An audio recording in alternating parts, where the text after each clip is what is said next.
Hey sexy gamers! Welcome to episode 3 of Tara Talks. I'm your host Tara Babcock here with Zoomin.tv Games, and this week we're going to talk about some 3DS teaser releases. Some things that I'm really looking forward to seeing, and I think you will be too, as well as a Starcraft Tara's topic this week. It's going to be how you can get into the game and not get discouraged as a noob, as well as the Tara tutorial for Starcraft, which is Protoss HOTS changes in units. Let's jump into the news. The Japanese game designer Suda51 has spoken. According to them, sexuality is a little bit too taboo in video games. Maybe that's why the protagonist in their new game, Killer is Dead, can wear glasses that can see into a woman's heart, or through her clothes.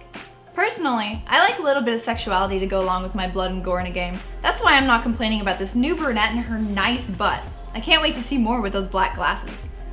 Suda51 is also known for their action games Killer 7 and No More Heroes. Killer is Dead will be released here in the US and in Europe this summer. お楽しみに。 Electronic Arts has announced that there will be a FIFA 14, and of course, this isn't really surprising. There will be better physics and stuff, but there hasn't really been anything special announced about this game yet. They did, however, announce that it's going to be available on the PlayStation 3, the Xbox 360, and the PS3.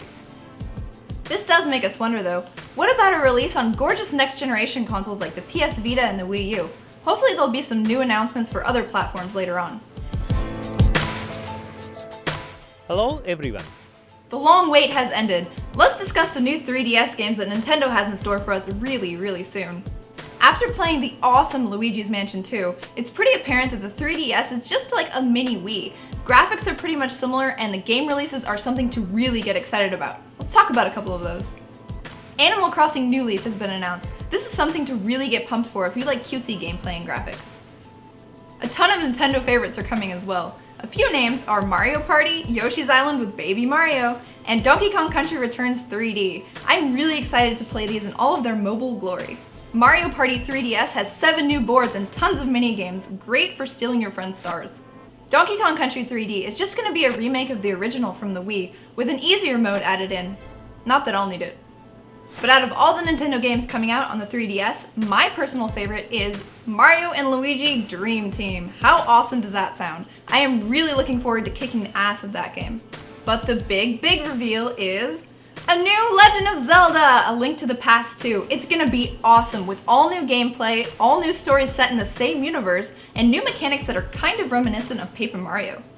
Well, there you have it. There's the news section for the week, and I hope that was as titillating for you as it was for me. I'm gonna go jump into something more Starcrafty, take off my awesome nerd glasses, and we can get on to Tara's topic. Be right back. Whew, that's better.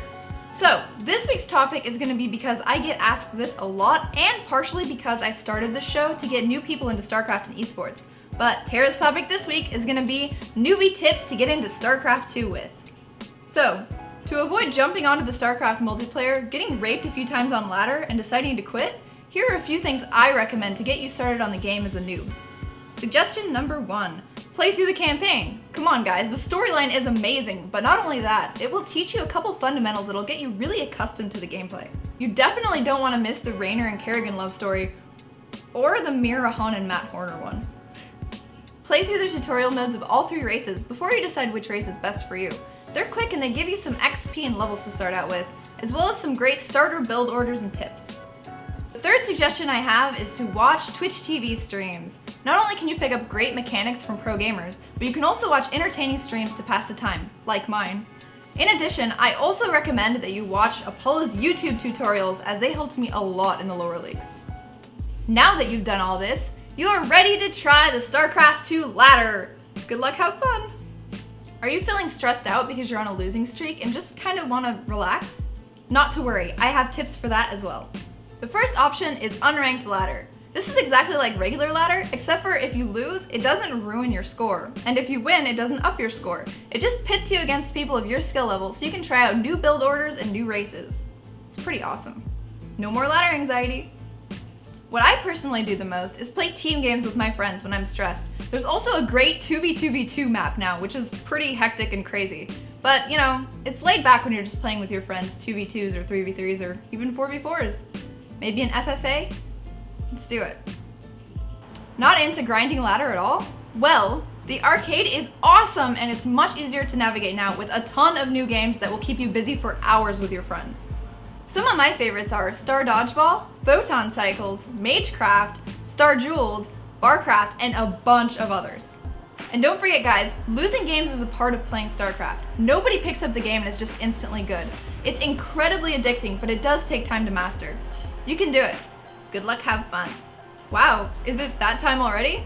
It's time for the Starcraft tutorial segment. This week we're going to be talking about the new Protoss units and changes for Heart of the Swarm. Let's get into it.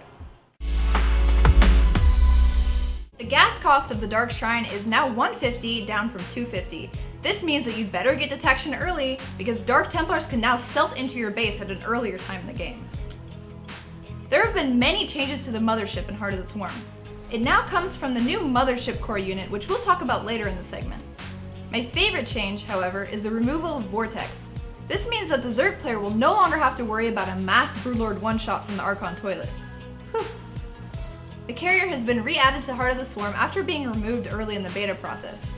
Interceptors can now change targets when in leash range. This is something that Liquid Tyler pleaded for on YouTube, and he actually got the change. The Void Ray's Prismatic Beam will no longer charge up, but a new ability has been added to compensate for and balance this fact.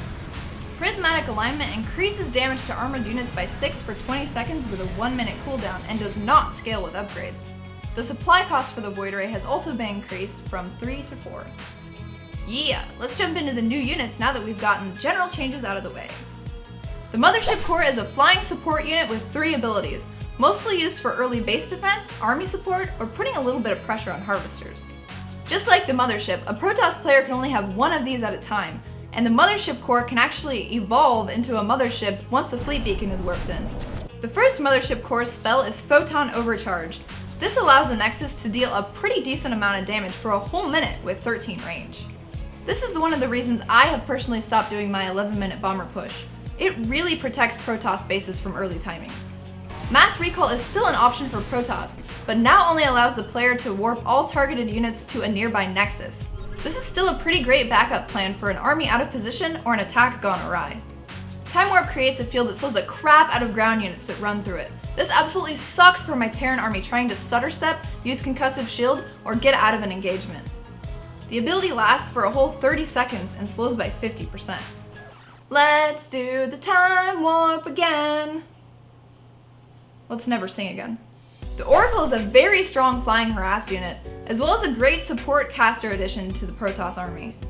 Let's just say I'm really glad they removed Entomb in beta, otherwise this unit would be a little too crazy.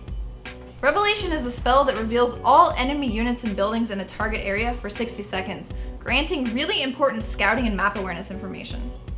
This also leaves an emblem on the enemy units and buildings for the duration, following their movement. Envision is another detection-based spell for the Oracle, making it worthy of its name.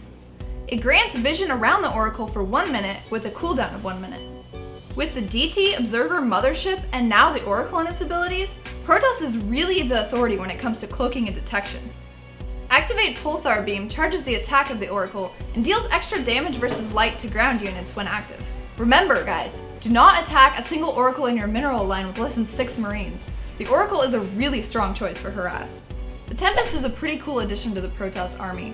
It's a late game flying bombardment ship with insane range that deals extra damage to massive flying units like Broodlords and battlecruisers. This guy actually has longer attack range than it does vision.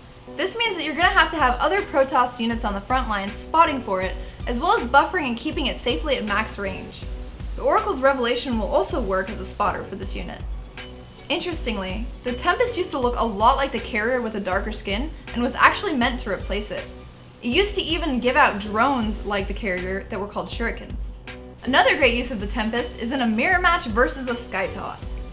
It can deal a great amount of damage to carriers, motherships, other Tempests, and even Colossi. Yes, Colossi are also affected by the extra damage versus massive air units buff. Pretty cool, huh? Well, that's all folks. I hope you guys enjoyed this week's episode of Terra Talks. Next week, we're actually going to delve into something a little bit more strategical for StarCraft 2, which I'm really excited about. From now on, it's not going to be units, it's going to be more about build orders, how to expand greedily without dying, and a bunch of other awesome stuff. So See you guys there. Make sure to like the video, subscribe to the channel, and let me know in the comments what you'd like to see. I'm actually going to be taking more suggestions for my Terra topic next week, so let me know. See you guys next week.